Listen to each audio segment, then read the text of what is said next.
Howdy, pilgrims. Welcome back to another dose of Venture Pill. Welcome back, pilgrims.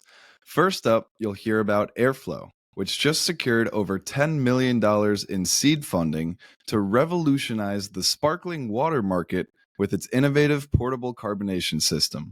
The round was led by Lerer, Hippeau, and Torch Capital.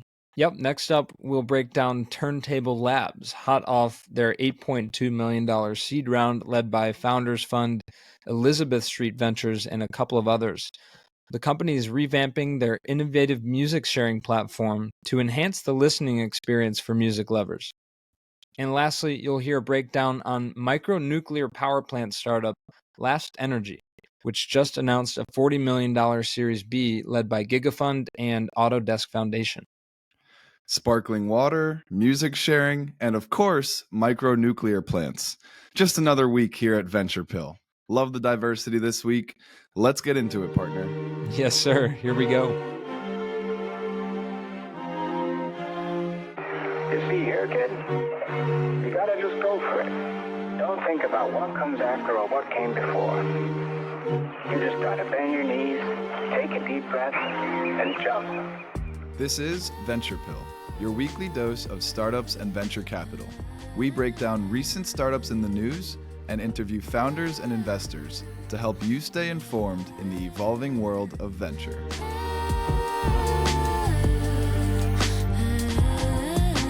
Okay, leading off this week's dose, we have Aerflo, which just secured over $10 million in seed funding to revolutionize the sparkling water market.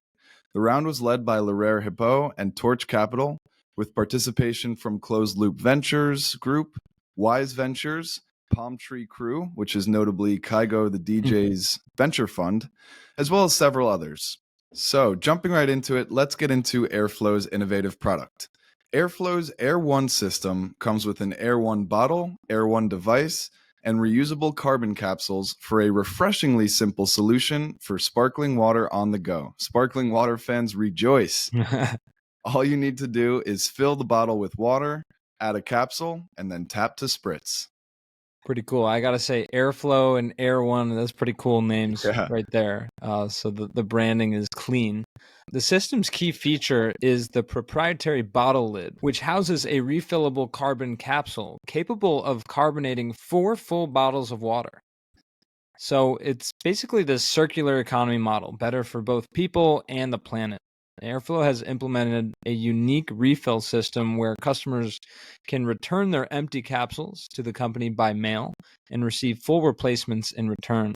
This on-demand approach eliminates the needs for an ongoing subscription model. Yeah, really innovative approach. It's been a while, or maybe this is the first in pill history, first startup that covers the circular economy. But love it and love how they're, again, making a solution that's good for people and convenient and also better for the planet, more sustainable.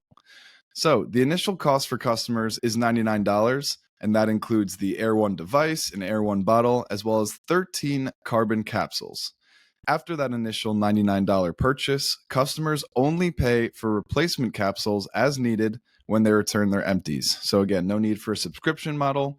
If those first 13 capsules last you 6 months, then that's great, and you just replace them at the end of 6 months. Or if you go through it in 6 days, you can get them replaced as well. And so a really interesting company here working in a space that we have somewhat covered with some other Pillfolio companies, but not the part of being able to make sparkling water at home or on the go. And so we want to talk about the growing market as well as some of the trends that this startup is playing off of. Currently valued at $43 billion, the global sparkling water market is growing exponentially, projected to eclipse $108 billion by 2032. Yeah, big opportunity there to play in this space. And the massive majority of sparkling water options come in single-use plastics or aluminum cans. So they clearly wanted to create a more sustainable, eco-friendly solution here. And for context, one Aerflo capsule will replace over 330 cans in its lifetime, which is the equivalent of 74 kilograms of carbon dioxide, which is incredible. And just to circle back on the trends that you mentioned we'd cover here, it's really a surge in the self-made sparkling water market, as well as just a steady growth in reusable bottle adoption. I know you and I are big hydro flask guys. Right. And, whether you like a different bottle brand, that's okay. I think we're all trying to, save on one single-use plastics, I should say. And typically is housing regular water, tap water, or your own filtered water at home, which I think is also its own growing trend. But, a lot of people really enjoy sparkling water, and to have that on the go from home is a big trend in and of itself. Yeah, no, well said. I'm actually more of a Yeti guy, so speak for yourself, partner. Oh, sorry, man. But to double down on those trends, we've covered on the pill the rise of sparkling water markets and just really alternative beverages, people fading away from alcohol, people, maybe wanting to spice up their daily intake of water. So we've covered it, not so much the self-made specific niche of the sparkling water market, but that was interesting to learn about. And then, yeah, like you mentioned, I think there's just a general growing awareness of the environmental impact that single-use plastics have, as well as aluminum cans, right? There's questions about how effectively, if at all, things get recycled. Mm-hmm. And so, yeah, I know you and I have been big reusable water bottle guys from day one. Sometimes it's water, sometimes it's sparkling water. On extra sleepy mornings, it's a whole bottle of cold brew. But whatever it is, I think sparkling cold brew. Yeah, wow, that's an interesting one. That's a $1 billion idea. I actually do like that a lot. And whether it's a Yeti or a hydro flask, or of course the Stanley Cups went viral and then crashed and then went viral again, feels like the younger generations are really leaning into reusable bottles. Mm-hmm. And so final note here is just we want to touch on their future plans. So the startup plans to launch the product to consumers in early 2025. The team has a capsule refill / fulfillment center located right here in New Jersey. So that was a big CapEx expenditure up front. For many reasons, this isn't your typical, venture capital startup, but when the upfront costs are so significant, like needing to build out a whole facility, that's definitely not your typical run-of-the-mill startup. Additionally, they plan to, of course, expand the team and scale operations. They're anticipating strong demand. And lastly, they're going to look to develop partnerships with beverage brands for flavor integrations moving forward. So presumably, as of now, it's just plain sparkling water available, but I can imagine a day where you can get your dark cherry sparkling water, summertime spritz right at home. Yeah. Yeah, I think the brand opportunity is a clear, exciting factor in the mix here that could really set them apart. And I wonder, I don't think they're the only ones doing this, and maybe the ones that make those brand partnerships or work with some of these large, consumer brands, even to license the technology or to even be acquired by one of these big giants. I think those are the ones that will end up winning in the long run. So it'll be interesting to see how that plays out. Yeah, I'm kind of envisioning like a Keurig that you can keep in your pocket or in your backpack, right? And within Keurig, there are many different companies that sell pods, including your household coffee brands like Dunkin' Donuts and Starbucks, right? So I think it's a similar opportunity for these massive sparkling water or beverage companies to get in on the fun and kind of have a new way of circulating their beverage of choice to the masses, right at the convenience of home or on the go. Absolutely. Yeah. So another cool one, we'll certainly be eager to test it out. We've had some free stuff sent to us, so just putting that out there. All right, our second company of this week's dose is Turntable Labs, which just announced an $8.2 million seed round led by Founders Fund, Elizabeth Street Ventures, 468 Capital, and F7 Ventures. So let's take you way back to 2011. Okay. A blast to the past. You may remember hearing about Turntable.fm, a hot new platform that allowed music lovers and specifically EDM fans to DJ live online. You could share music with each other. Generally, it was a space for fans to interact while listening to music. Yeah, it was. I don't personally recall. Granted, you and I were approximately 13, 14 years old back then. But unfortunately, Turntable FM didn't last too long due to regulations at the time in music licensing and also just an inability to create sustainable revenue streams we'll give them, kind of a nice spin on that, which is that they were ahead of their time. Mm-hmm. So here they are again. Unlike any other company that we've covered in Pill history, Turntable is now back as Turntable Labs with a new facelift and a fresh outlook on life over a decade later. Yeah. So such a unique story. And obviously, we're both music lovers. I think you more EDM than myself. Yeah. So I chose this one for you, partner. I appreciate it. And you know better than probably any other listener out here that I sometimes like to pull out the DJ decks and mess around myself. So to have it on a cool online platform that makes creating and sharing new music seamless and easy and an activity to do with your friends, I'm all about it. I'm all in already. And for us to do virtually, now that we're not in the same place, I can't just hear your bomb ass tunes, your sets, dude, and beg me to stop. Anyway, this company is now coming back with a truly renewed spirit and obviously a strong seed round. Some very notable participants in that round and a substantial amount here. So clearly they saw the vision in revamping this, essentially a revamped version of that short-lived site in 2011. And they're rebranding it. They're calling it now Hangout, which is the place to digitally jam out with your friends. You can host your own private hangout, or you could vibe with strangers. Just enjoy some tunes online in this really cool digital environment.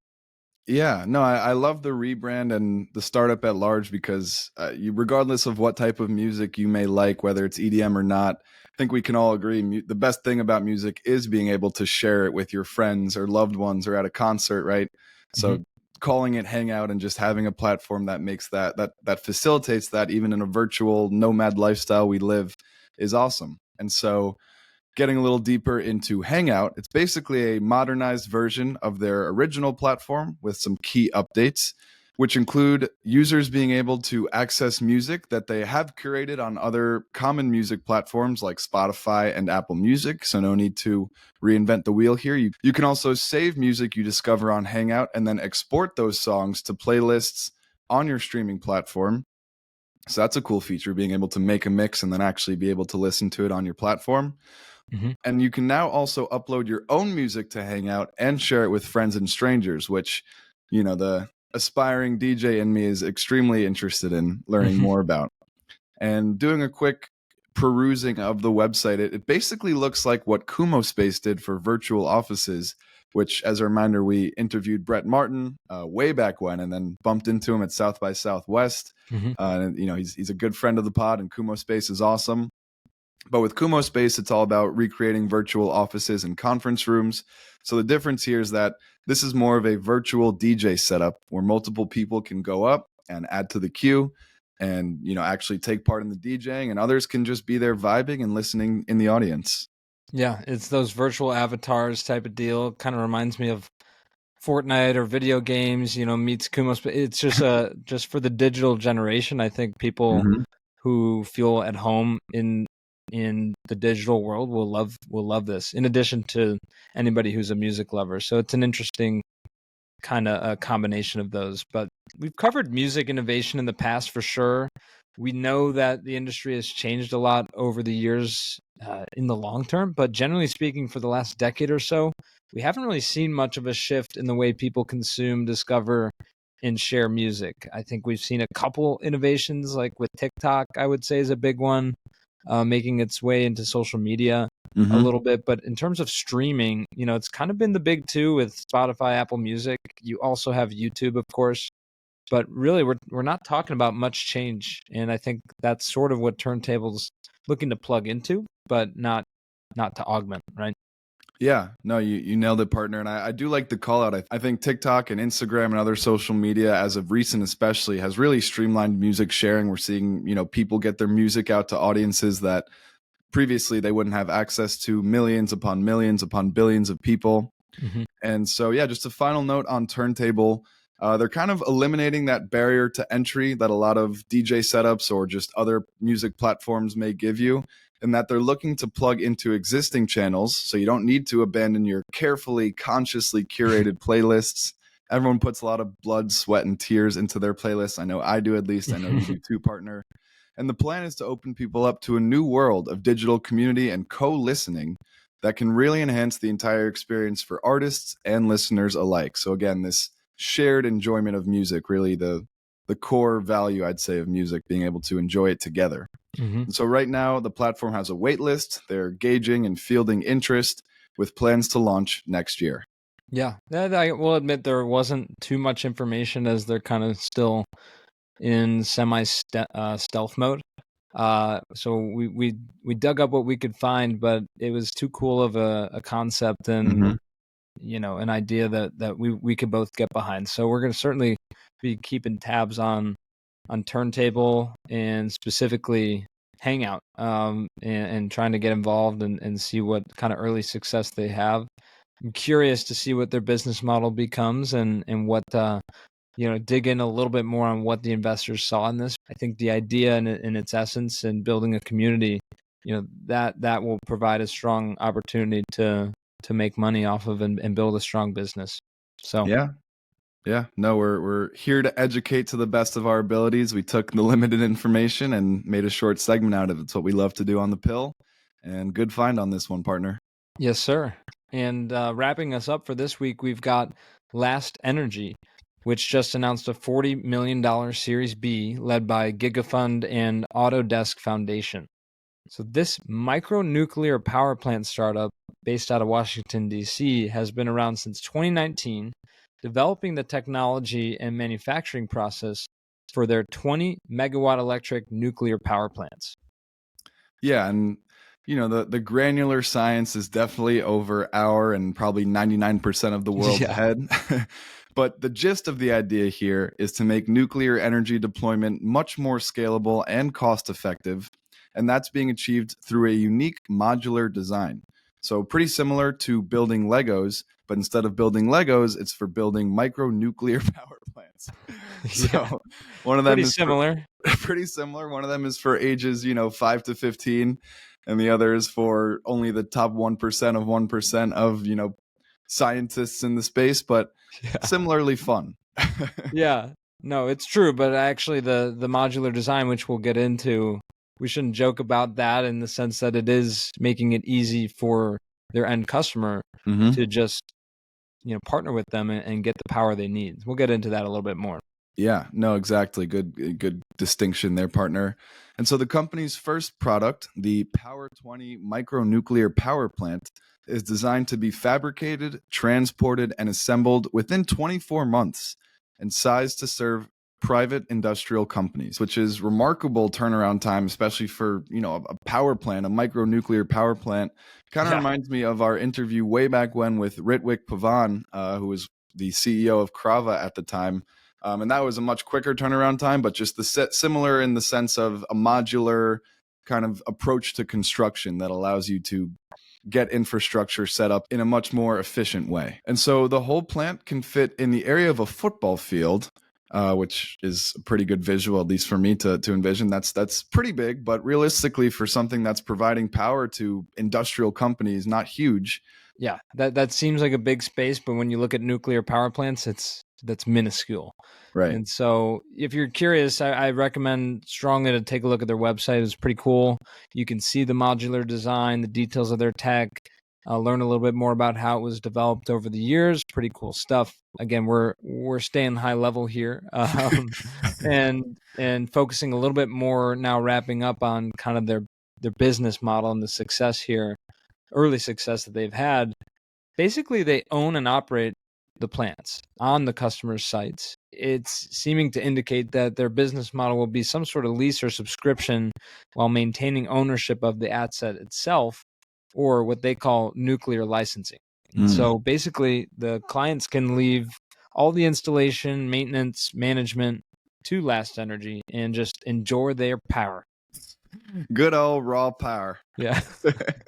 But seriously, that's the modular design, sort of this coupled with this business model, makes it as simple as could be. Hopefully, ideally, that the companies are just purchasing the power they need and in a very efficient format. Right, making something super complex at least a little more attainable and actually cost effective, like we mentioned. Love nuclear licensing. I think we just got a new buzzword added to the program for the button that we like to smash, although it's been a while. And so an important thing we wanted to highlight is that Last Energy has an impressive amount of commitments already at this point from some pretty notable companies, small ones like Amazon, Microsoft, and Google, which, jokes aside, that makes sense when you consider their huge growing needs for energy with the rapid acceleration of AI and the data centers associated with that boom. And we've covered this in the past, but part of the reason why these AI companies, specifically OpenAI and Anthropic, others in that massive AI space, raise so much money is because the demands in terms of power and data that come along with establishing those large language models is insanely significant, kind of hard to actually quantify. So it makes sense that these three companies, three massive players in the AI space, would be interested in having their own micronuclear power plant. And so far, they have commercial agreements for 80 units. And to sprinkle in a little more context, that number was at 50 at the start of the year. If they have a strong end to Q3 and Q4, they could pretty much double that number that they had initially to start 2024. So strong traction and, an exciting start to Last Energy here with commitments from massive companies that, if all goes well, you could see becoming huge investors in these micro nuclear power plants. Yeah, and that is no easy feat. It just speaks to the need combined with obviously Last Energy's ability to sell it. And me being in a sales role, I know how hard it is to sell to large companies. It takes a long time. They need to see proof, like they have just a complex buying process. They have high standards. Obviously, these are some of the best companies in history, and they've got them listed as customers with commitments even before they have the product. So clearly a lot of work to do. That's going to be no easy feat to build these and deploy them. But that's what this funding is going to be used to do, right? To meet those commitments. They're going to be deploying by 2026, they hope. And in the long term, they have just an insane goal of deploying 10,000 of these in the next 15 years. Yeah, it's insane. But again, if all goes well with these massive companies, it'll be only a short matter of time before the rest of the world catches wind and wants in on the fun. And I'm sure competitors will rise also in the space if everything goes as successfully as we hope it does. So yeah, it's an ambitious goal, but that's what we love about venture capital, right? Companies that are moving fast, very ambitious, looking to absolutely shatter records and create new products and innovate. Yeah, it's inspiring. So another just great example of incredible technology that we like to highlight, and yeah, it rounds out just another diverse dose, as we said on the top of the hour, so to speak. You had the sparkling water, you had music sharing, and of course micronuclear power plants. That's of course what you get with the pill. Yeah. No, this was an awesome dose. Love learning all these new things and covering industries, some familiar, some brand new, some super scientific, hard to understand, and some as simple as sparkling water, right? Even though not to take away from how complex Aerflo's system is, but another great dose, partner. It's good to see you again. We took a little bit of a summer break, although of course we kept our streak going for all of our loyal listeners out there. Nobody would have known. You never would have known. But yeah, no, as always, appreciate our listeners out there, and you know where to find us next week. Yes, sir. Catch y'all next time.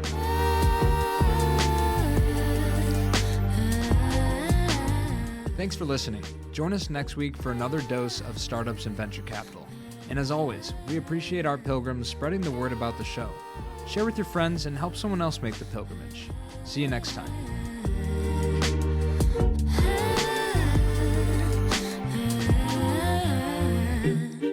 She told me that she only bumps my music when she's lonely. Thinks my vibe's a little low-key, okie dokie, that's alright, but wait, I don't know how to do things different.